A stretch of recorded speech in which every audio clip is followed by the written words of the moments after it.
Hoy nos encontramos en la Facultad de Educación de la UNED para entrevistar al doctor Roberto Aparici sobre el tema de la narrativa en los videojuegos.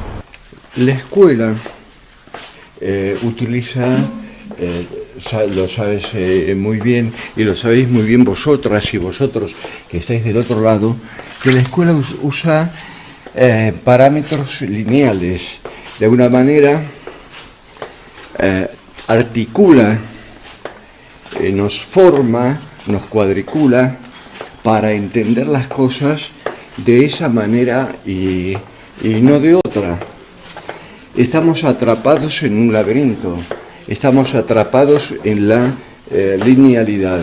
Cuando se crea la universidad, la UNED, se pensaba en un solo tipo de relato.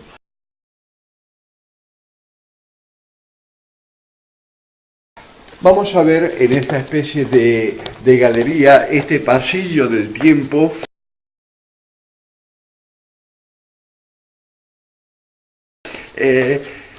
Este tipo de evolución, como podemos ver, se incorporan los DVDs, las producciones mediáticas, se hace una búsqueda de los grandes relatos de los siglos XVII o XVIII para ciertas áreas del conocimiento, se van a los documentos originales, y algo característico, digamos, de la posmodernidad, que es ese juego que tiene que ver con lo nuevo y lo viejo y lo nuevo, cambiar de escenario de manera continua. Y en ese cambio de escenario tenemos un ejemplo claro en los videojuegos, ¿no? Totalmente. El videojuego va a dar un salto. En la UNED, lamentablemente, no se ha experimentado el tema de los videojuegos, pero el videojuego va a dar un salto a las narrativas no lineales. Nosotros hemos puesto, de alguna manera, en los escenarios pedagógicos, contar como si se tratara de un videojuego. ¿Cómo podemos aprender de los videojuegos para aplicarlos a los escenarios didácticos? Digamos, de alguna manera, hagamos un repaso por esto. Vamos a hacer un paseo por esto, un recorrido. Digamos que este sería el museo de los medios, el museo sobre todo del siglo XX. Esto caracteriza a la cuestión mediática del siglo XX, a la cuestión narrativa del siglo XX. A fines del siglo XX vamos a tener los primeros videojuegos, las primeras formas de contar no lineales. Y donde tenemos nosotros como jugadores, tenemos un papel muy importante, ¿no? Sí. Porque cambiamos la historia, ¿no? En el inicio respondía de alguna manera a los medios convencionales, lo de emisor y receptor, las teorías funcionalistas, hasta que se da un salto. Y ese salto es que los jugadores, los jugones, van a ser protagonistas. Los jugones van a crear parte del juego, van a establecer una relación dinámica. Y de alguna manera, si esto lo aplicamos a la educación, es que dentro de la educación los alumnos y las alumnas pueden ser creadores. Claro, que son profundos. Vamos a pasear con la cámara por este pasillo.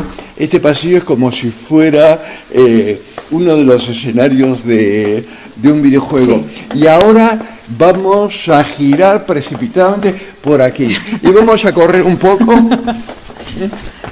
Para llegar a la siguiente etapa. A la siguiente etapa, ¡oh! Pero cuidado.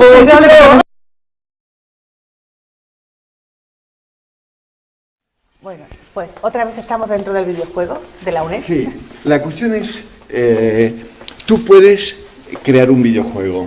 Una cuestión fundamental para crear un videojuego es una cuestión de la navegación.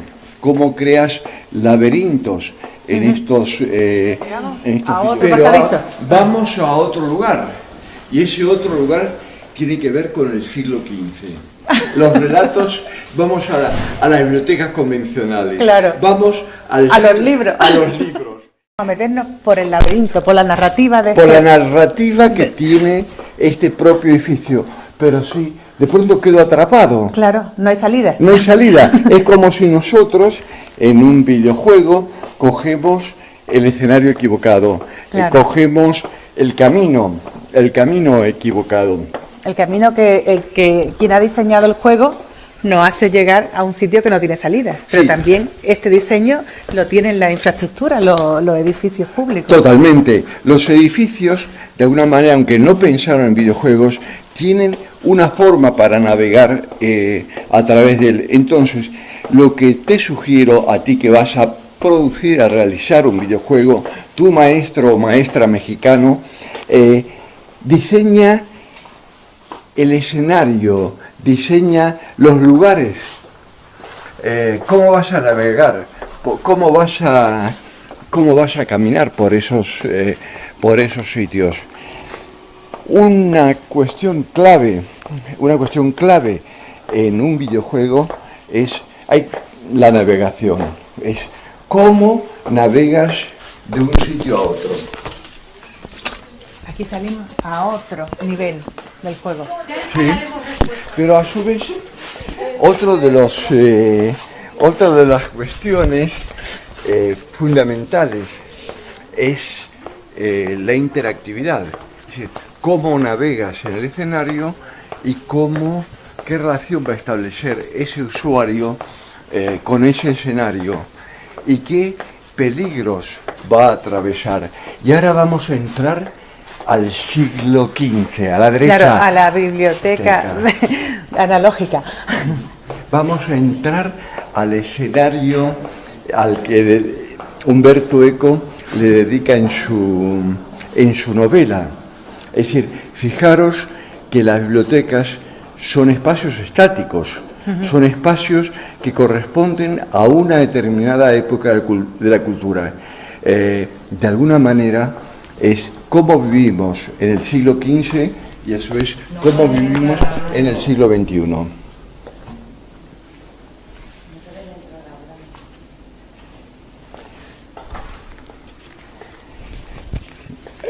Fijaros, no nos permiten hablar. En las bibliotecas nos dejaron entrar, pero sin hablar. No se puede hablar. Es decir, es la cultura del silencio, pero en el videojuego es la cultura del silencio y la cultura del ruido, del enigma, de las pasiones, de las emociones. Esto es el siglo XV, esto es el siglo XVI, pero vosotros y vosotras, cuando hagáis un videojuego, vais a encontraros y enfrentaros en el siglo XXI. Claro, porque como jugadores, cuando nos introducimos en un juego, tomamos una postura más crítica y nos atrevemos a hacer otras cosas que en el mundo real no haríamos. Digamos que a su vez se ha fomentado la cultura de los monasterios en la biblioteca. Es decir, como si fuera necesario el silencio para pensar. El silencio se necesita para cierto tipo de cosas, pero para otro tipo de cuestiones es necesario un diálogo, la reflexión, leer en voz alta. Claro. Es decir, se ha creado un mito alrededor del silencio. Es decir, el silencio está muy bien para ciertas cosas, pero para otras, incluso para la lectura de un libro, es necesario el sonido, la voz. Es decir, ¿hasta qué punto, hasta qué lugar los mitos alimentan este silencio alrededor de este sitio del siglo XXI, pero que es del siglo realmente XV? Esto es la cultura Gutenberg. Claro. Y nosotros luchamos entre la cultura Gutenberg, que la escuela te impone, la universidad te impone, a la cultura del juego, la cultura de la posmodernidad, la cultura de la fragmentación. Claro, porque este silencio también lo tenemos en las clases tradicionales. Totalmente. Y sin embargo, no hay un interés por aplicar el videojuego o la gamificación al aula, porque supone disrupción. ¿Cómo se puede solucionar eso? En primer lugar, los sistemas educativos deberían replantearse. Se sigue reproduciendo lo que se hacía en el siglo XVIII o XIX, cuando se crea la escuela. La escuela es un producto del siglo XIX de la sociedad industrial.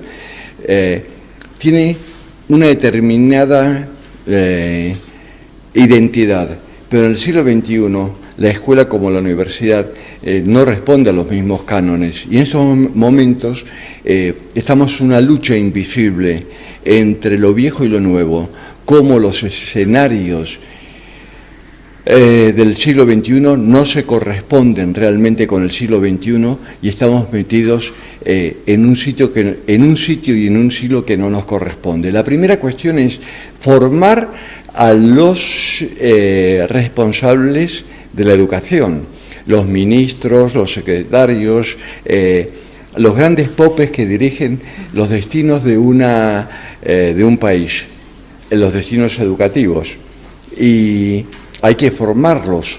Ellos siguen reproduciendo las cosas como se fueron formados. Es la cultura de la reproducción, y frente a esa cultura de la reproducción, esa cultura del papel, que no la niego, pero hay otro tipo de cultura, hay otro tipo de interpretar los fenómenos actuales, y hay la cultura, la economía y la educación de lo digital, de lo no lineal. Vamos a verlo en otros lugares. Bueno, Carmen, esa, digamos, corresponde a la primera fase narrativa que ha tenido la UNED. Estos relatos, esta narrativa, era la narrativa de los medios impresos. Yo le denomino la narrativa gutenbergiana, que predomina aún en la mayoría de las instituciones. Lo interesante es ver cómo en la propia universidad se evoluciona de una narrativa a otro tipo de narrativa.